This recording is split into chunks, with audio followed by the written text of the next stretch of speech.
Thank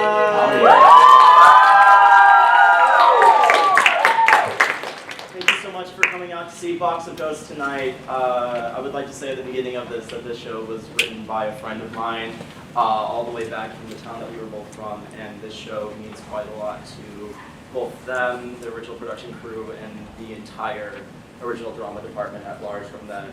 And bringing this show became sort of a personal mission of mine. So I'm so happy that a lot of people came and wanted to join the show and see that it really resonated with them. So I hope you all enjoy.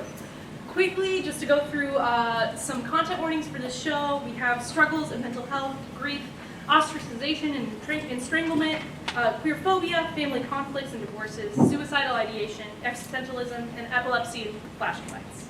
And also, I must warn you of the sacred rules of the king. Do not break any of these. Don't break them. Not one.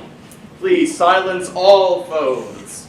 No photography. We have a lovely historian in the back who will be recording the entire show. When it becomes available, you can watch it on YouTube. Please do that. Masks are not required, but strongly encouraged. No food or drinks in the queen, please. And please keep the aisles clear for the actors, as actors will be moving through the aisles throughout the show. Well, that's all. Thank you for coming to the show.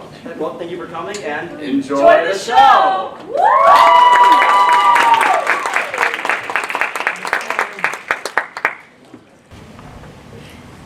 When I first arrived at my little antique shop after signing the deed for it, I was not surprised by the apparent emptiness. The air was thick and stifling, as if it had been caged. Motes of dust floated through beams of sunlight from the newly uncovered windows. I stepped inside and saw it. The box. The box was sitting in the middle of the floor, spotlit by the sun. Curious, I picked it up and read the warning on the label. It said, "Do not open this box unless you wish to join the horrors within." The antique shop had been an antique shop even before I bought it, so I assumed the previous owner had left it behind for me to put in my inventory. But when I read that label, I didn't open it. I didn't want to take a risk, even though it was probably nothing. I set it on my desk as a set piece of sorts and began to get the shop ready. Business began booming immediately, and I very quickly got used to a few regulars. The first of them was NEDDIE, an older gentleman with a fondness for collecting teacups. Ever since his wife, Shannon, passed away 4 months ago, he's been convinced she's wanting his house. Good morning, Quinn. Lovely day, isn't it? It absolutely is. Remind me once you're finished looking around that I just set aside a bunch of teacups for you. Will do.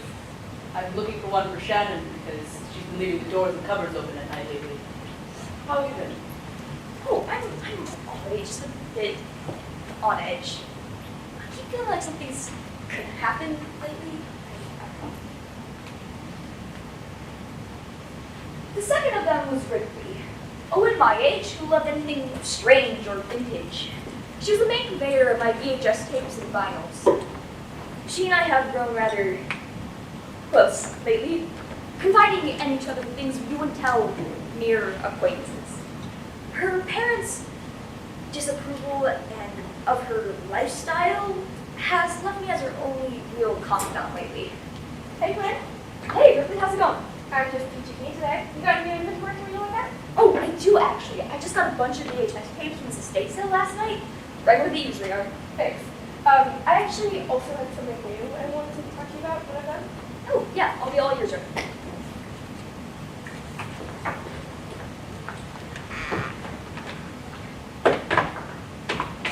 Oh, Anna!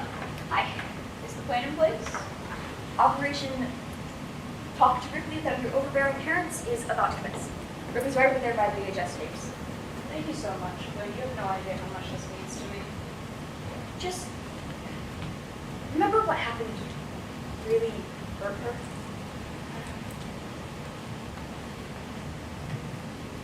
The third and final regular is Pansy, an ornery Choudhary, woman who seemed to live in a constant state of either anger or annoyance. She's definitely not my favorite customer, and there's probably a reason her daughter VANESSA hasn't spoken to her in a while. Goodness, Quinn, why do you price everything so expensive here? You know, I could go to a big box store nearby and find a nicer flower vase for a lot less. They're antiques.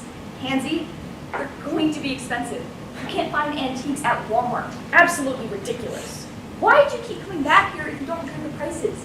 That's none of your business. Dad? Dad! What? Mom's here. What? Oh. Gotta be joking. Okay, play cool. Be out in a minute. But Don't worry, honey. I won't ever say a word to you. That old thing is still here? what, the box? It's been here since I got here. It's not for sale, fortunately. No, I didn't want to buy it anyway, but what's in it? I'm not really sure.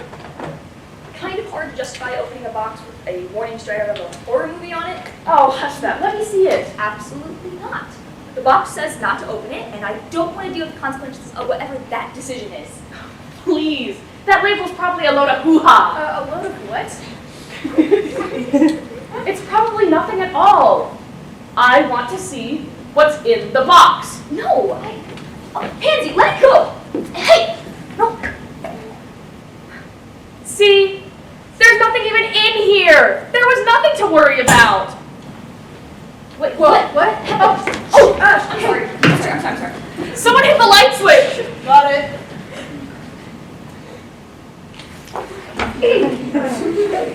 I'm sorry about that, everyone. The wires in this building has been all the frizz lately. I don't know about door. Here, let me get some fresh air.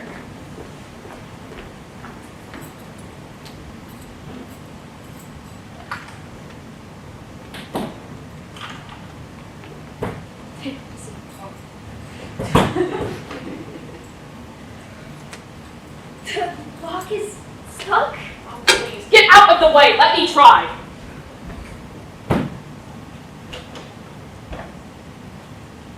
It's not budging. When was the last time you had these locks replaced? Oh, Listen, I'm sure everything will be all right. We should call someone for help. Ripley, you have your phone, right? Yeah.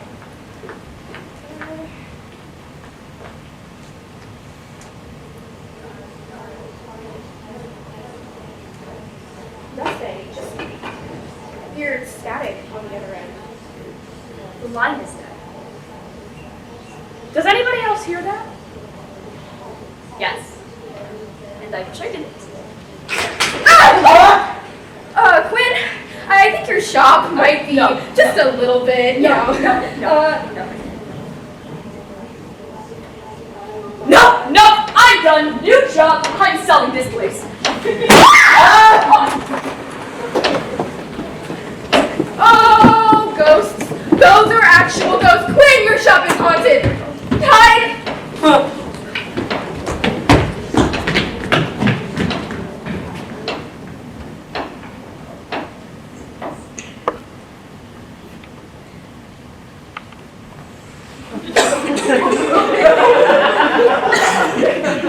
Are they gone? You think so? Come on out. Is everyone all right? Yeah. No. Shop is haunted. Oh my God, my shop is haunted. Now that's just ridiculous, Quinn. There's no such thing as ghosts. No such thing as Pansy. Did you not just see the actual spirits just threw a sack of books at us? Please, there has to be a better explanation than specters and ghouls. Like what? I don't know, okay? But ghosts aren't real. There's no proof. I should know. What's that supposed to be? You're Pansy Williams. How do you know that? You're the host of that old ghost hunting show, Ghostly Encounters. You and your partner would go across the states and sometimes into Europe and investigate hauntings. I think his name was, Brian Fisher. David. His name is David.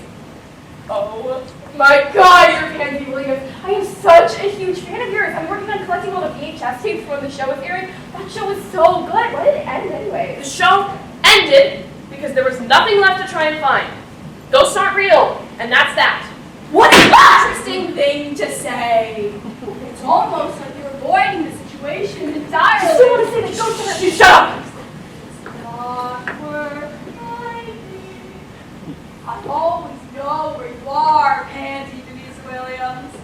I know everything about you. Let me go, you supernatural freak! There's no avoiding this, just like there's no avoiding what happened to Ed in your silly little show. Stop! Stop it! Oh, I'm not stopping until you spill your secrets. Leave her alone. Oh, what do we have? Vanessa, no!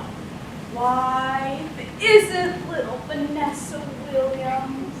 What even are you? Oh, what am I? I'm a ghost, of course. I'm the ghost of what could have been. What? Oh, don't tell me you don't recognize me, Pansy. I'm the ghost of every evil word you've ever uttered, every cruel sting of your wit on someone else's soul. I'm your anger and your bitterness and your stubbornness and pride. But most of all, I'm your regret. I am CROSSROADS, Pansy, and I have haunted you ever since that fateful day. The day your show ended. What, so you're not a person? See, everybody has this itty-bitty ball of pain inside of them. We live with it and we die with it and we shimmy along until we're in the ground. That pain is your grief. That's me. I'm your grief made manifest, Pansy. And after years of roiling and gnashing my teeth and claws deep within you, I finally come to claim you as mine. What are you talking about? Come on, don't tell me you never thought it would be easy to just melt away, to wallow for eternity and drift into the endless fog, and one blissful day finally cease to exist? No! No, absolutely not! Why not? It's the easier option. Drifting into the endless fog where everything's a quiet blur. Better than the world ripping you apart. Because I still have things that need to get done! Oh, look at you! Clinging for every driftwood you can to your raging sea. What else do you have to do? Watch David and Vanessa laugh together and feel me clawing at your chest, wishing things could be different. I'm offering you oblivion. Beautiful, precious oblivion. Nothing in this world would matter anymore because there wouldn't be a point. There is no point! Don't you dare use me! Shut up, little girl! This isn't about you. That is enough! Seems like you need a little persuasion. I guess I have no choice. Wait. Pansy Williams, your deepest grief is that you feel horrible about the way you treat the people around you. And your deepest fear is that you'll never change. I'm here to tell you that you can't. And there's no point in trying. But excuse you, everyone can change. If everyone can change, then why don't they? Because they don't want to. It's clear by what you just said that Pansy very much wants to, so she can and will, right, Pansy? Pansy. It's right. Wait, Pansy. I'm old. Quinn. You think I haven't tried everything? You think I haven't hammered away at it 100 times before? I always slip up. Something always goes wrong, and I go right back to being horrible all over again. Pansy, change isn't something that happens overnight. I know that! You think I don't know that? You think I haven't put months and months of effort into being better, only for one little thing to go wrong and it all comes crashing down again? It's what happened with David. It's what happened with Vanessa. Over and over, I just end up hurting them. There is no point in changing. Mom, You know it's true, little bug. I shouldn't be forgiven for what I did to your father. And what exactly happened with David and William? Come on, don't be shy now. leave her be. Vanessa, you of all people should know. I do know. I also know that whatever you are, you don't have any right to speak for me. Mom, what happened between you and Dad? I know whatever it was, it ended your show, but neither of you have ever told me. It's not exactly my favorite story to tell. David? Pansy, You deserve the truth. So, I'll give it to you. I met your father in college when we had both joined the Supernatural Club. We went ghost hunting a few times together and we clicked together. I never met someone like him before. After we graduated, we pitched Ghostly Encounters to the producers in Hollywood, and it was an instant hit. And then we had you. But I was stupid and mean. I was mean about so many things, and we fought over it constantly. We'd break up just to get back together again a few days or weeks later, over and over. But we still loved each other. And then, And then, when we were 3, we had a fight. It was the worst fight we'd ever had. He said something that set me off, and I said, you didn't need to have such a coward for a father. He broke it off right there, no more second chances. The show was canceled, and he got full custody of you. it's true. Something snapped inside me when she said it. I was tired of fighting, no matter how much I fought. I was tired of the insults and walking around eggshells for my own partner. I'm not done. What do you... I hurt you, little bug. I was still so angry about your father and about everything falling apart that I took it out on you. I was still so horrible, making mean comments and lashing out at you and treating you like a burden instead of my baby.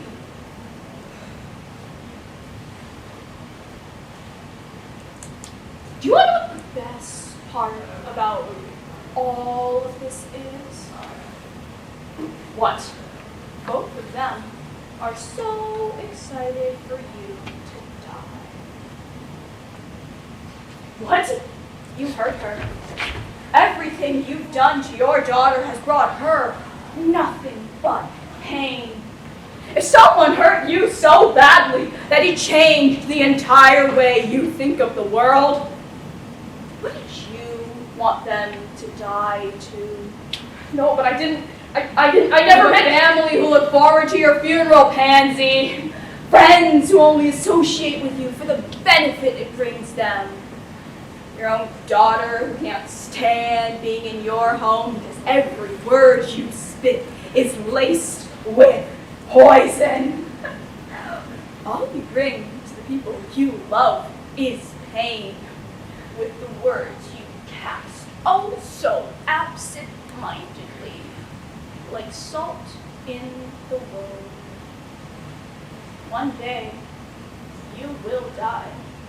And the box they put you in will be a comfort to them all because it will be one blessed reminder that you are gone. That isn't true! What have I done? You say that like she's not capable of change. You see how she behaves? You're in this shop just as much as she is. She will never change. No, everyone can change. Pansy Williams is far too used to spitting venom with every word to learn kindness. Even when she does slip, a single time, All she does is fall back into the hole she clawed so desperately out of. all she's capable of is hurting people. Even if that were true, which it's not, why couldn't she be capable of changing herself? Change herself? For what purpose? Maybe I don't want to be like this anymore. What? What do you mean, what? What if I don't want to be like this anymore? What if I've been going about it the wrong way this entire time? Ah! Hands, that did something. Every time you doubt yourself, this thing has more control over you. Keep fighting back. Enough! You can't change. You've tried so many times, and you've always failed. You will always fail. And how do you know that? Change is always possible. Anyone who says otherwise is just using it as a poor excuse to justify their behavior. You're a middle-aged woman, Pansy. It's far too late to be different now. You've already broken so many hearts, left so many scars. And if I don't want to leave anymore? If I want to try and heal what I'm hurt, Ugh! There's no use in it. What do you mean, no use? There's always use in growth, always use in kindness. And if you slip up again, then what? Let your devil's tongue spear their chests again. Then I'll try again. Ugh! Not for me, then for them. They won't give you a second chance. They've already given you oh so many, and you've never changed. Frankly, I don't deserve second or third or even fifth chances. Not with how I've treated the people in my life. But they deserve my efforts to change for the better, don't they? Ugh! They won't let you put in the effort. They'll flee before you can. They've cut you out so you can't hurt them anymore. What makes you think they would ever want to see you ever again? You and your fruitless efforts. Well, this changed for me too. Ah! Stop it! There's no point, no purpose. It's misery from here to eternity, and you're never getting out. It's at least worth trying. Ah!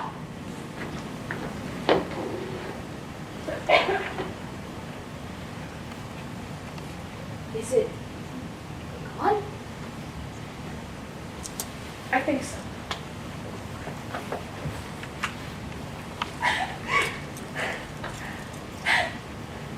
it's not true. The thing was lying. It was lying. As much as what happened to her, I would never hope for that. Oh my God. Ghosts are real.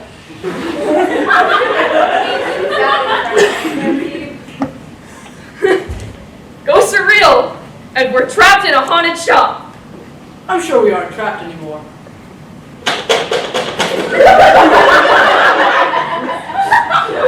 Never mind.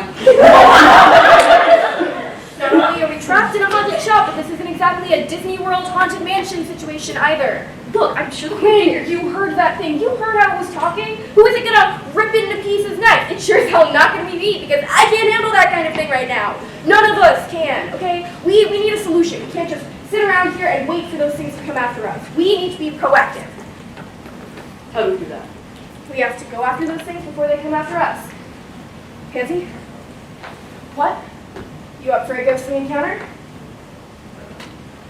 Had enough of a ghostly encounter for the rest of my life. Me too. Excellent. Thankfully, I know which one it is. Oh, wait, what are you doing?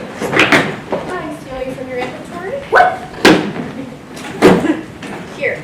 These will come in handy when the lights go out again. When they go out again? Yep. Those things were kept locked in that box for a reason. They want to scare us, and they'll use it any way they can, so after us, maybe we can stop them before they do any more damage. I agree. What? I said, I agree. I stopped believing in ghosts after my show was canceled, but I always kind of felt like they were there. This kind is dangerous, feeding off of people's despair. We have to find them before they're ready. Just like in the show. I can't tell you how badly I wanted to go ghost hunting with you as a kid, and now it's finally happening. Come on, this is so cool. Let's go. I say we split up. I say we stick together. Agreed. Agreed. What's the plan? Luckily, I happen to have brought this bad boy along. This is called an EMF reader. Do you just always have that on you? Yep. This scans the air for electromagnetic fields that ghosts produce. And what if these ghosts don't produce that? These are real, genuine ghosts. They're nothing like I've ever seen before. Then we're screwed. Is that supposed to make us feel better? No, but it's kind of our only option right now, so. What's the plan? Scanning the air. Is that good or bad? Depends. It means there's definitely some sort of electromagnetic field. We should go. There. Come on, this way.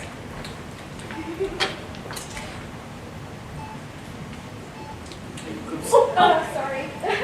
Okay. So when you were doing Emerson encounters, what was like the scariest thing that you ever had? Can we not talk about what's the scariest thing right now? Oh, come on. Isn't it pretty cool? No! I wonder if Shannon knows these ghosts. I had a person who when I was a kid. You were like my actual hero. Sorry, is that weird to say? A little bit. Yes. Neddie, come on. I'm not young like you guys are. I think we're getting close. Shoot. Oh, I'm sorry. I'm sorry.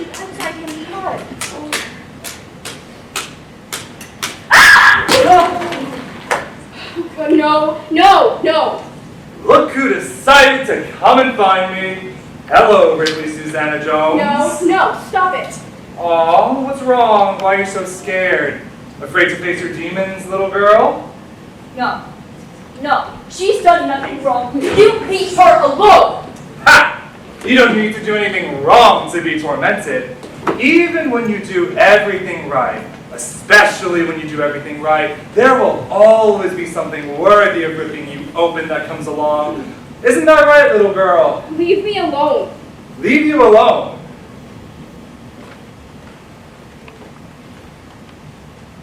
Oh, wait! Leave you alone. Please just leave me alone. You don't get it, do you? There's nothing left for you without me. No, that's not true. Your family hates you. People don't know you. Oh, but they think they do, don't they? They think they have you figured out. But then you came to them and you told them the truth. The truth about what you really are. And they can't accept it. And they never will. Stop. Ripley, what does this thing say? Ripley Susanna Jones. I believe it's time for an introduction. I am the ghost of your heartbreak. I am the ghost of your family's disappointment and your devastation at their silence. I am every doubt that's wormed its way into your head over these past few weeks, every nagging voice in the back of your mind, every bit of hurt that makes you think that you're doing the wrong thing, that you don't know yourself as well as everyone else does. I am homesick, Ripley, and I have haunted you since the day your family rejected who you are. How do you know? I know because I know you, Ripley. I am you, I am intertwined with you, I am your pain and your misery, and you never let me out. But I have been here all this time, and now I am finally here to put you out of your misery. Stop it!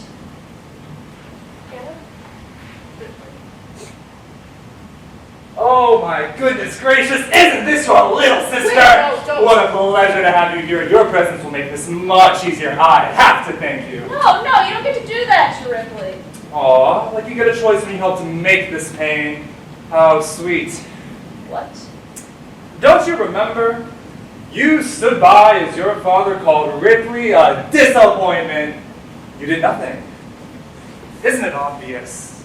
If your own sister isn't willing to defend you, then no one in your family actually loves you. And what's the point without that? If you think that I'm actually going to fall for that. You can fall for the truth, love.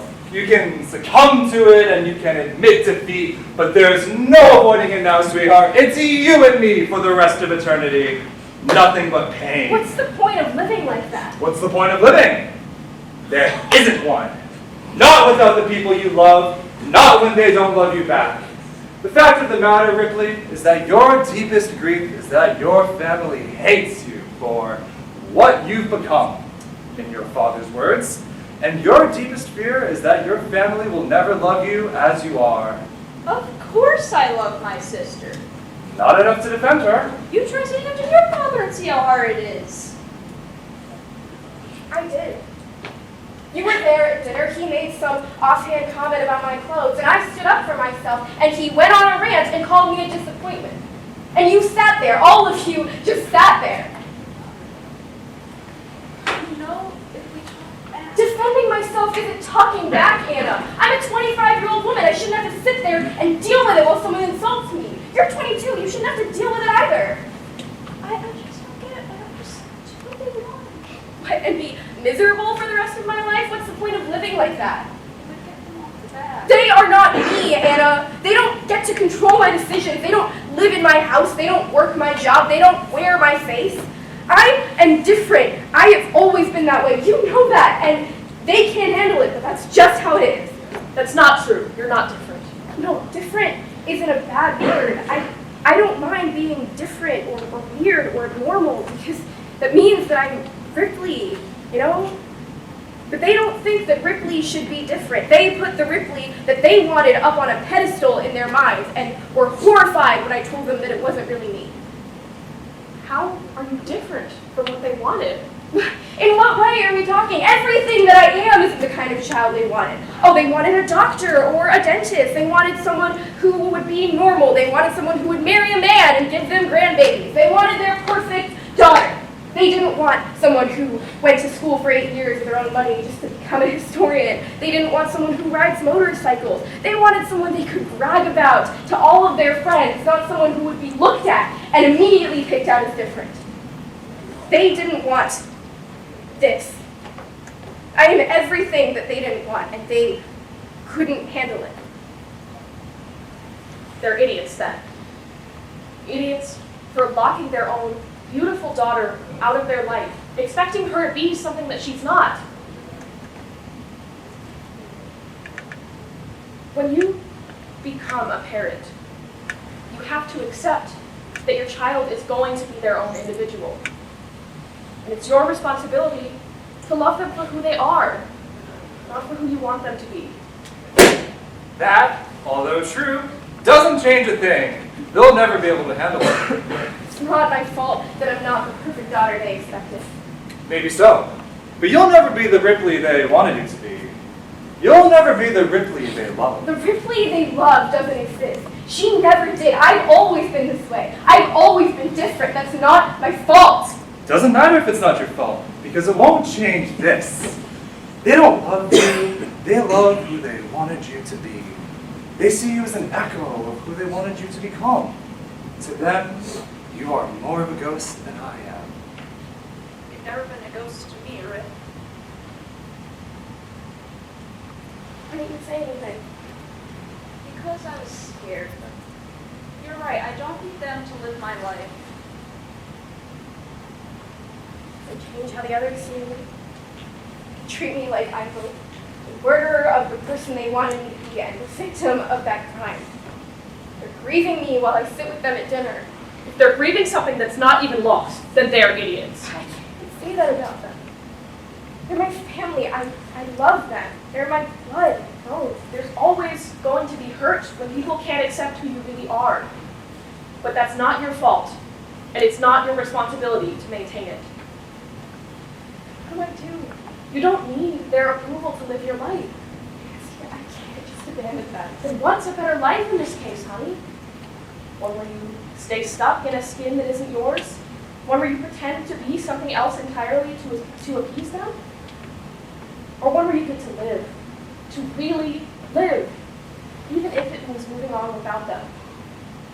Which could you stand living in for a second longer than the other?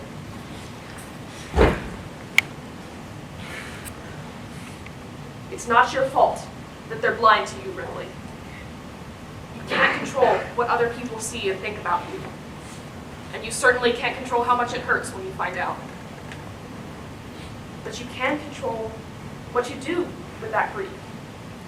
Whether you keep it tucked away, never touch it, never let it see the sun, or whether you be gentle with it, air it out, take care of it, and tend to it. Do you know what the best part of this life is?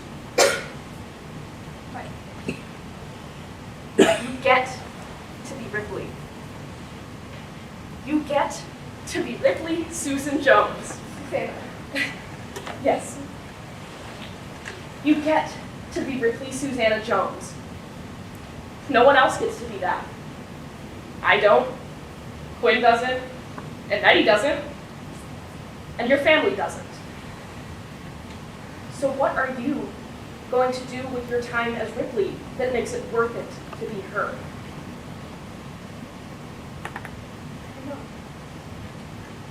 You know what? It's okay to not know. That's what the rest of your life is for. It hurts so much. It's always been a hurt, honey. But you can't let that homesickness make its nest in you. It can stop by every once in a while, and you can soak in its company. But then you have to show it the door. I don't want to be your own family, Rick. Right. Ripley, your family's all you know. It's not worth it without them. You're not the one who gets to decide what is and isn't worth it for me. They'll never see you. They'll never know you. That's not my fault. That means they don't love you. I love my sister. I love her. I love her with her history doctorate and her motorcycle and her interest in ghosts. You're an outlier. What about the others? Why do I have to carry you with me all my life? Why do you latch onto me like a leech? Because I am your pain, Ripley Susanna Jones, and I will always be here. No, you won't. I won't let you. There's nothing else but me. Life is It pain. doesn't have to be. You don't get to decide that. No one does. Why don't I change that now? Ah!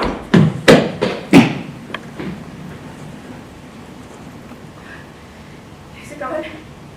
I think so. Good. Oh, whoa. Okay. You okay, Rip? Yeah. I look good. Thank you. Oh, Anna, are you okay? You're asking me? You just got ghosted. That's not what that means. Yeah, but it was funny though. It's gone. What? The teacup that Quinn put aside for me, it's gone. It's a teacup. I'm sure there are plenty of others in the shop they can give you. No, this one was special. It was for Shannon. Shannon? My wife. Passed 4 months ago. Look, Quinn, why don't you and NEDDIE try and find a teacup and see if I can find it out here? Yeah, we can do that.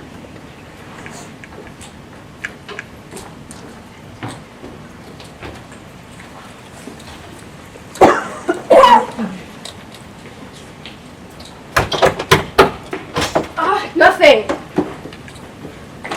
Nope. Not here. Oh, I found it. Shannon?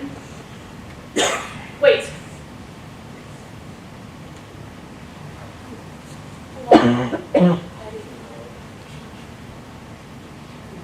So you're here. Not her. You've thought I am for a long time, haven't you? No, you leave him alone. How do you expect me to do that, Quinn? I'm not the one keeping you here with him. You have her face. You're the one who gave it to me. So, you're just another one of these ghosts then. I am. And who are you? I'm your grief, my dear. Your devastating, overpowering grief. I'm the barest whispers left of Shannon, the fading smell of her perfume. I'm the silence of your empty house. I'm the pain of having to walk the world alone for the first time in your life. I am lonely, Neddie. I've haunted you since Shannon passed. No, I'm not doing this. You are doing this. I am making you do this now. No, you're not. Not while you speak in her voice, not while you wear her face. Leave me be. Why? So you can keep trying to ignore me? How else am I supposed to deal with you? What are you going to tell me? That my deepest grief is that Shannon is gone? That after 50 years together, my wife is dead? That my deepest fear is that she's not haunting me? Because that means for the first time in my entire life, I truly am alone? Is that what you want to tell me, Maddie? I'm not going to indulge in whatever hell it is you want. I'm going to continue on with my day. And that means Maddie, not.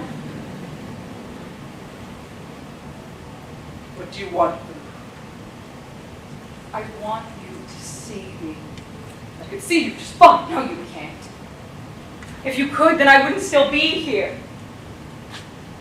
You keep pushing me deeper down, pretending I'm not here. I am here, Neddie, and I'm not leaving. Fine, you're here. I can see you.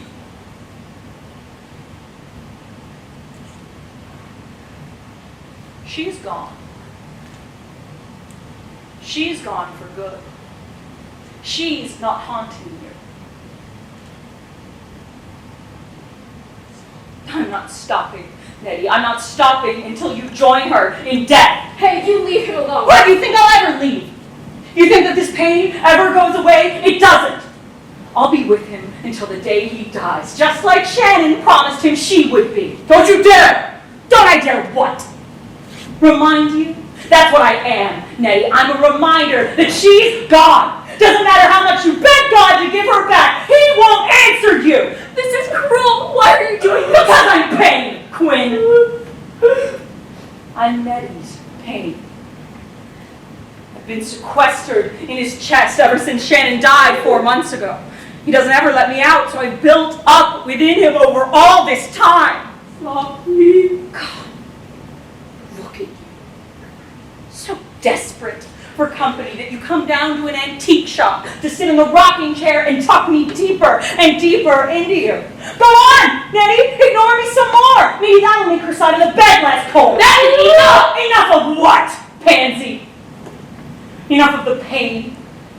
Enough of the thoughts of, oh, I can't wait to tell Shannon about my day. Oh, I should ask Shannon what she wants me to make for dinner tonight, only for the realization to slam into him again and again that Shannon is gone. That Shannon is dead in the ground. Enough of the grief of the empty chair opposite his. Enough of the creaking of the floorboards in an empty house, seemingly so much more hollow than it was before. No, that doesn't mean You don't get to decide what this pain means. Maddie decided long before anyone else could for him that this pain means loneliness. A deep, aching loneliness that's manifested in its own guts, that wanders the halls of his house. Maddie is so lonely that he thinks that Shannon is haunting him because he cannot conceive of a world where she's no longer with him. She is with me. She would not leave me alone like that. She has. She's left you with the laundry and the dishes and the cats to feed. You are more alone than you have ever been.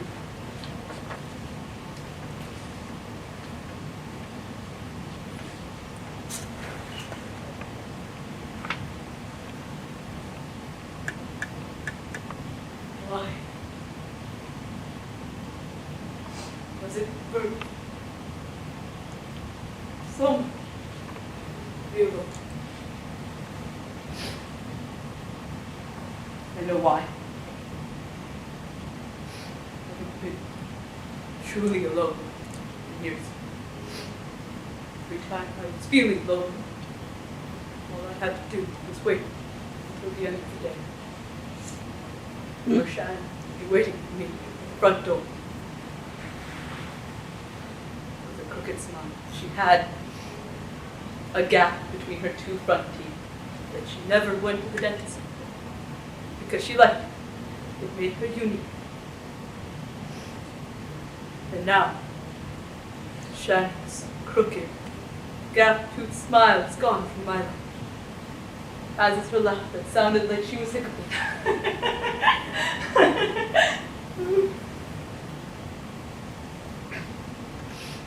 I haven't changed her pillowcase. She's the one who would do it every Sunday, like Pop. Her embroidery is still up on the dining room table. So then, she's never really gone. There are still pieces of her left. Quinn, I know that people are never truly gone. They're not. So why are you letting the ghost of what was hurt you? Ripley. She was my wife. Losing someone like that is not a pain you can give a pep talk to and expect to go away. No, I don't expect it to. I don't expect my pain to go away. I don't either. Look, even though Shannon isn't here physically, you still take her with you wherever you go.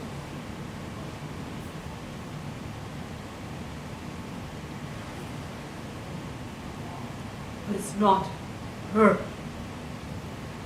I swear, with everything in me, that she is still haunting me. Why else would the pain of losing her be this much? Why else would this pain be so bone-snappingly, spine-breakingly horrible? She was your wife. It's not supposed to hurt this much. It is supposed to hurt this much. You loved her, didn't you? Love. Lost love. I love her. It will always be in the present tense. Even when I am gone. Even when I am nothing but dust. And you always hurt. But Shannon want you to dwell on that pain?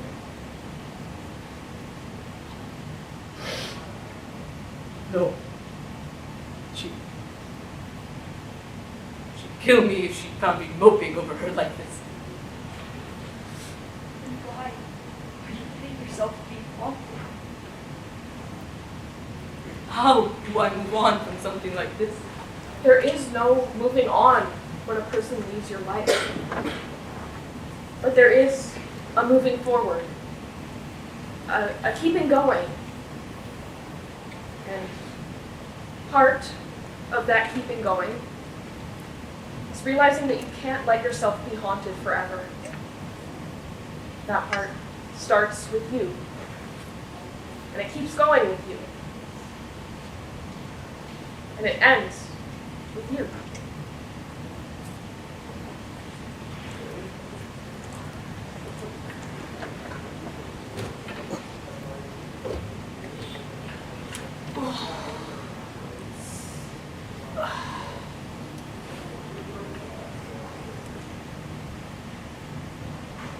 Part of living is losing. Losing your grandparents when you're young. or in your adult years. Losing your parents as time passes. Losing friends you grew up with. Friends you didn't.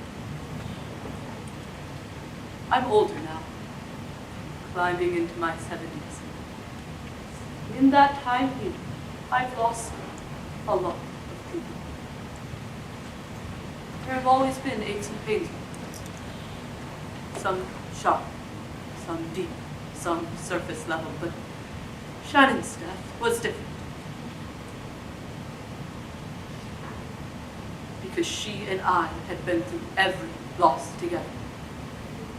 I never even considered that I'd have to face her loss alone, because she was always here with me. For the first time in 53 years, I faced the world alone.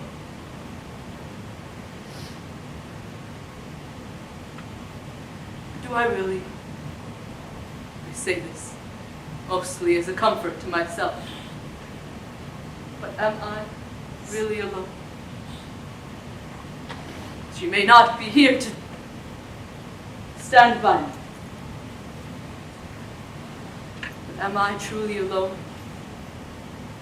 I spent 50 years of my life knowing the feeling of her love and her company. And God forgive me, that feeling is still here. So am I really, truly alone?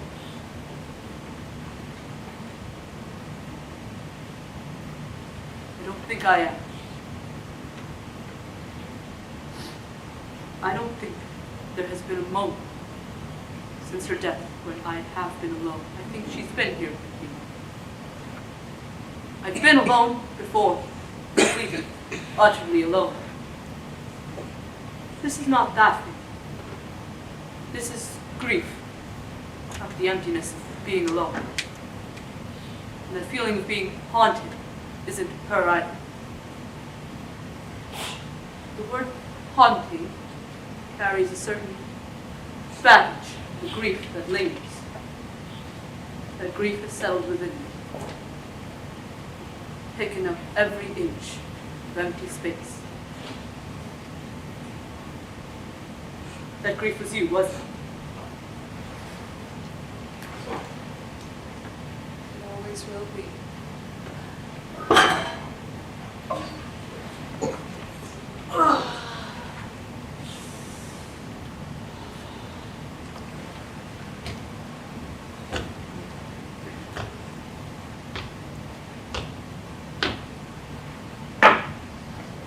Maybe. If you can keep me company any longer, as much as I would wish you to, it's not in your nature. I suppose I have to find love in what you left behind. I will always be here. And I'll take care of it. I will not shrink in size, no matter how hard you try. And I suppose life will have to grow bigger around me. I will ache and pulse in your chest. Every little thing that reminds you of her, I will hurt you with. I would rather grieve her than have never known her at all.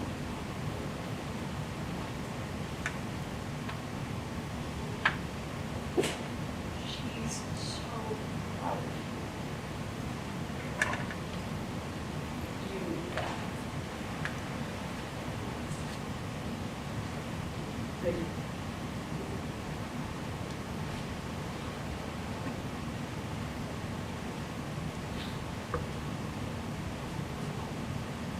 See you at home, Maddie.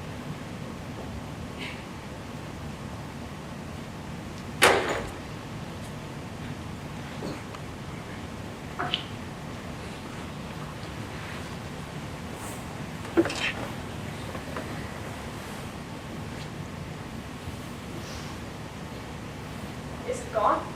No. It never will be. But it will not hurt us any longer. Good. Maybe now that means that we can finally... Never mind. How many were there? I don't know, 3, maybe 4, I can't remember. If there's another one, I'm gonna blow my lid. Wait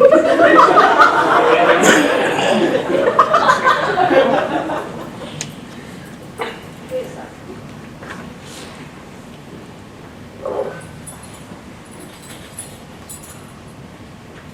No!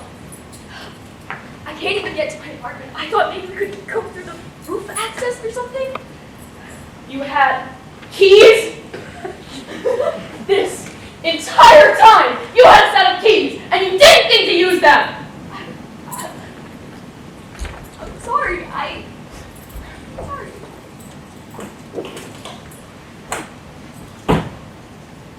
Ah! Keys don't work, and the door doesn't work! Oh no! Nothing is working! We're trapped in here, and it's looking like it's for good! I'm sorry. I'm sure there's something that we can do. If there's something that we can do, then do it!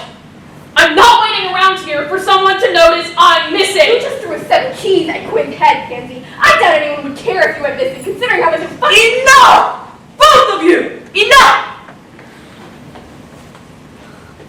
I'm sorry. I shouldn't have said that. You're probably right. Listen. I know we are all stressed, but we cannot take it out on one another. Ripley, you check the phones. Every 10 minutes, see if the signal comes back on. Pansy, you try to get those windows open. Quinn! Quinn? Wait, where's Quinn? I don't know, they must have jumped out. Quinn? Oh, we need to find them. Quinn! Why? What's wrong? Just start looking. Quinn! Quinn? Quinn?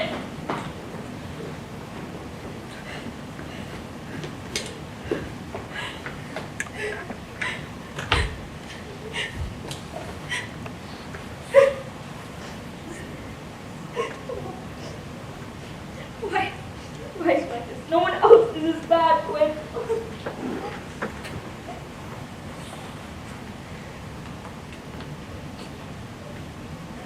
Hi again.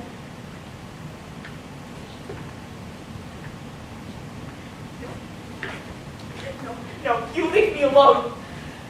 There's no avoiding this, Quinn. How you and I are interlinked. What are you? You mean to say after all this time you don't recognize me?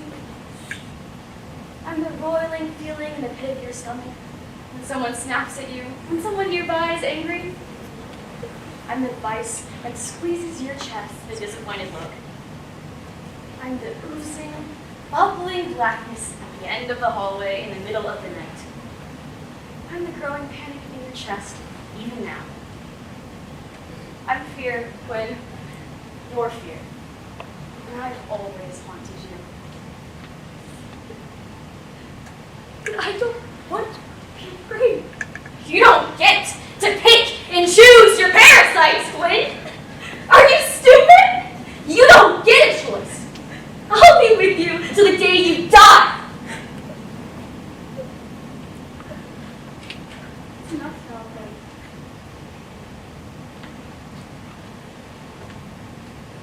Quinn. You've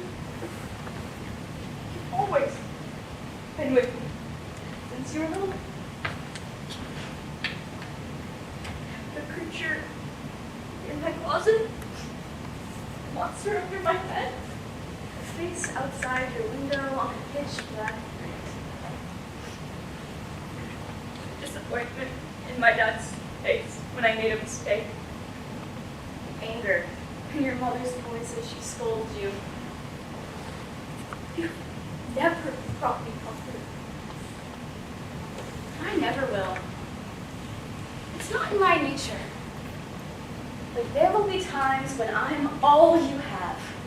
I'm rooted so deep within you, you're becoming nothing but your fear. Who would you be without me, Quinn? What would you invite into your life to making a living hell, if not me? With me, you know what to expect. So in a way, you're safe. The taste of fear in your mouth has become familiar. I'm so tired of being afraid. It doesn't matter if you're exhausted. It doesn't matter if you don't want me anymore. I'm not leaving. I am you. I'm every inch of you. But I don't understand. You don't get to understand. You said it yourself. No one else is this bad. Even now, as the others try and find a way out, what do? You run to the storage room to cry like a child because someone raised their voice at you. Imagine how furious they are at you right now as they try and find a way out, as they dial the phones over and over again. What if you never get out of here? What do you do then? The roof access is upstairs and you tried the upstairs door and it's completely locked and the glass of the windows is shatterproof. You're never gonna get out of here and it's your fault. It's all your fault. Please, stop. I'm never gonna stop, Quinn. I'll make your life a living hell until you're cold and dead and buried in the earth. I'm your problem you never get to solve. Don't you get it yet? This is all there is for you. I am all there is for you. From here to eternity. There is no point! Quinn, where are you? Quinn! Oh my god. Hey, Quinn. What's going on? It's okay. I'm here. Pansy! Neddie! Quinn, hey. Quinn. Can you look at me? Oh, God, are they all right? I think they're overwhelmed. Quinn.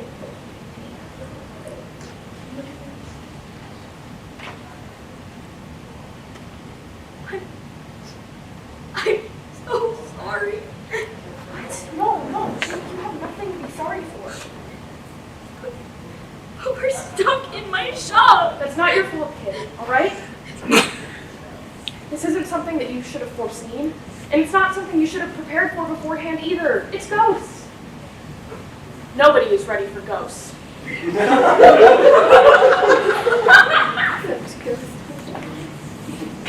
Okay, maybe except ghost hunters. But my point still stands. This is not your fault. We're not upset with you, we're just stressed out. I shouldn't have taken it out on you. And I'm sorry.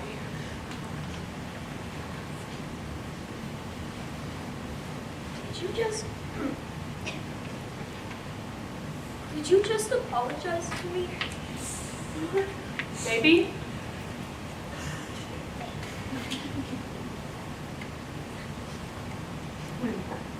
Is this what you were talking about earlier? This panic and guilt? If you say anything, you're a burden to them. Don't make someone else bear the weight of your problems that you can't solve, just because you're too much of a coward to. Oh great, another ghost. And you are? Fear. Quinn's fear. And Quinn's grief of having to live with me for the rest of their life. Was this thing making it worse? It always does. Quinn. You shut your mouth! Quinn, tell us what you need. Don't you dare. No, don't you dare! Leave Quinn be! Quinn, talk to me.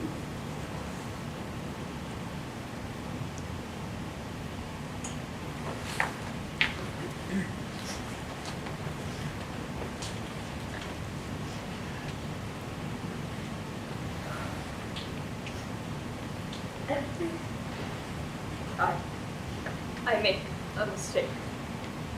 Every time someone raises their voice at me, every time I have to make a decision that will change the path of my life, I get this overwhelming, all-consuming, panicky fear. And lately, it's not just that, it's all the time. I'm so tense. I just feel like something's going to happen. It's like this. There's this monster lurking, waiting for me to slip up so it can attack. But everyone deals with fear. Why can't I just get over it?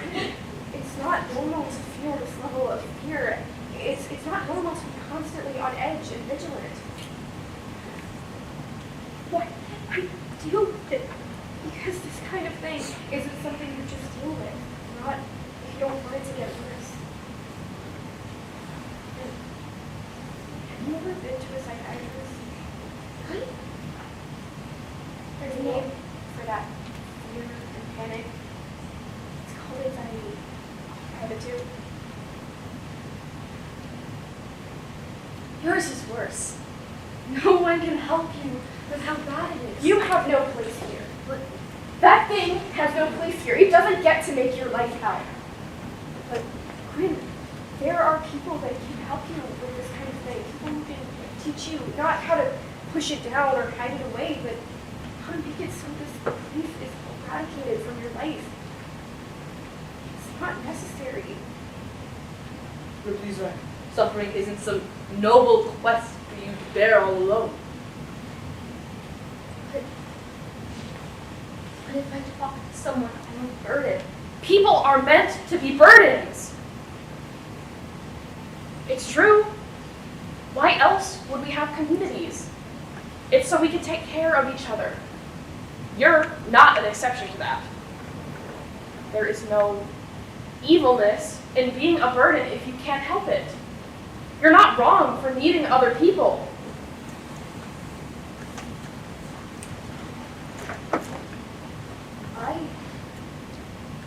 I don't have to live like this anymore. They won't be able to help you. And how do you know that? Because I am your fear, Quinn. I'm in every inch of knitted muscle, every cell of your body. I know you better than you know yourself. Then you know what I'm most afraid of. Stop. I'm more afraid of having to live like this for the rest of my life than anything else. Yes, and it won't work. You're too far gone. Says you. Yes, I do say. And you're the one trying to make me live with this pain. I don't believe you. You'll live the rest of your life in grief, Quinn. The grief of a life you never got to live. It will haunt you forever.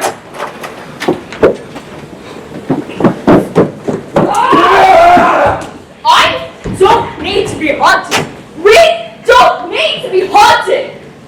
You'll never be rid of your ghosts. Maybe not. But that doesn't mean you have a place here. And I'm not going to give you one.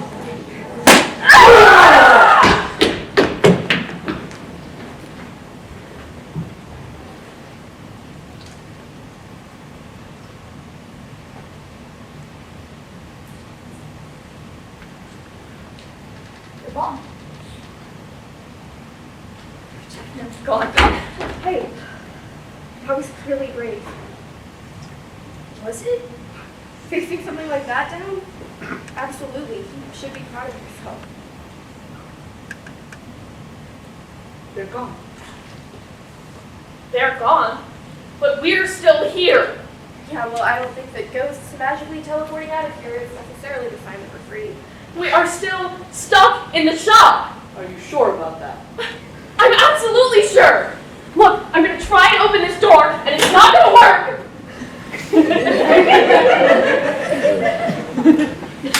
I hate it here.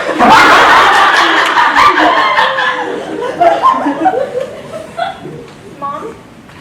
Yes, little love? Would you maybe want to grab lunch with us today? Why? Why not? No, I mean, why are you inviting me after everything that I've done? Well, because you want to change, and I want my mom back. All right.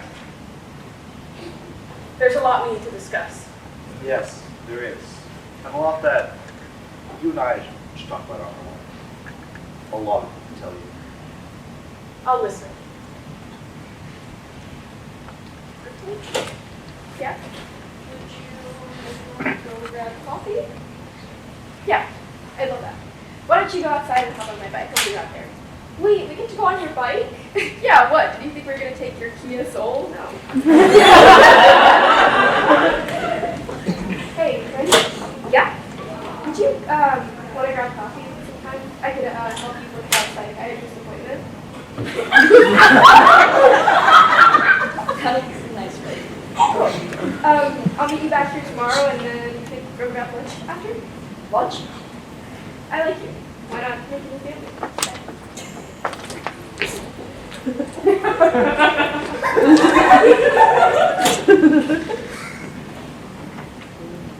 I'm heading home for the night, Quinn. You stay safe. I will. I'll be back tomorrow. I wouldn't expect anything less.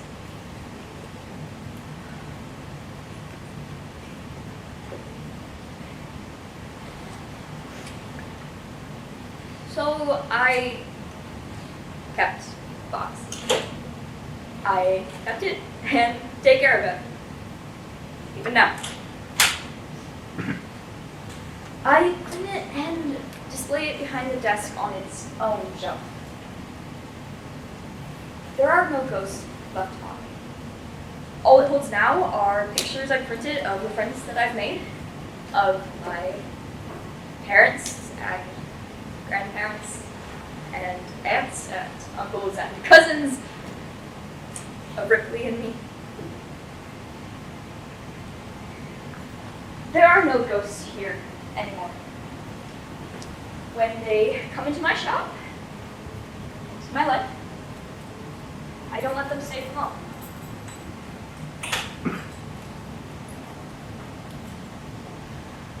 At the beginning, it was difficult. It was not an instant change. Those ghosts stuck around, sulking through my shop.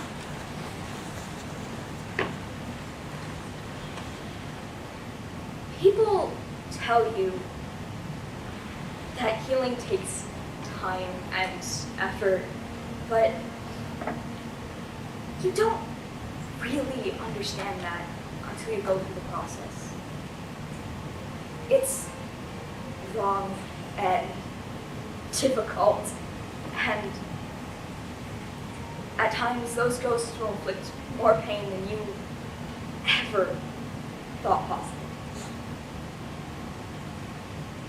But one day, you'll wake up, and those ghosts will be gone, and you'll never be haunted again. That's why I kept going, kept making the effort, in spite of how hard it was, in spite of everything in me telling me to give up. And one day, woke up, and those ghosts were gone. And I haven't been haunted since.